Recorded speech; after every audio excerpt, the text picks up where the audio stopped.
केन्द्रापड़ा सांसद श्री बैजयंत पंडा मुख्यमंत्री श्री मोहन चरण माझी को लोकसेवा भवन ठारे साक्षात करने सहित केन्द्रापड़ा जिलार विभिन्न विकासमूलक कार्य संपर्क में विस्तृत आलोचना कर केन्द्रापड़ार तली अंचल जलमग्न हेबारु मुक्त करने तथा बन्या नियंत्रण पर लुणा नदी उपर एक ब्यारेज निर्माण कराଯିबा सांसद प्रस्ताव देथिले। जिलार गरदपुर ब्लॉक अंतर्गत गहगपाट अंचल केन्द्रापड़ारु पट्टामुंडाई ब्लॉक अंतर्गत बिसिबिल पाट अंचल में बन्या द्वारा जलमग्न हेउथिबा अंचल गुड़िक किपरि सुरक्षित रखाଯାଇ परिबो से संपर्क में आलोचना होइथिला।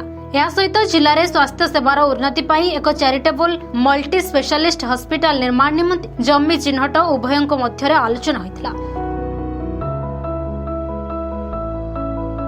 सूचना अनुसार सत्य साई सेवा समिति पक्षर केन्द्रापड़ा एक हॉस्पिटल स्थापन कराई प्रस्ताव अच्छी।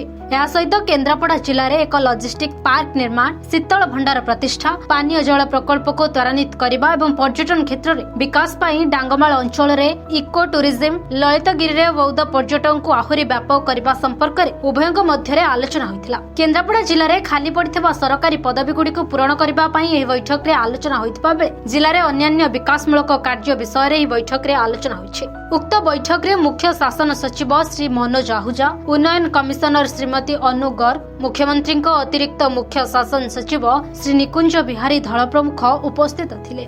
ब्यूरो रिपोर्ट उत्कल खबर।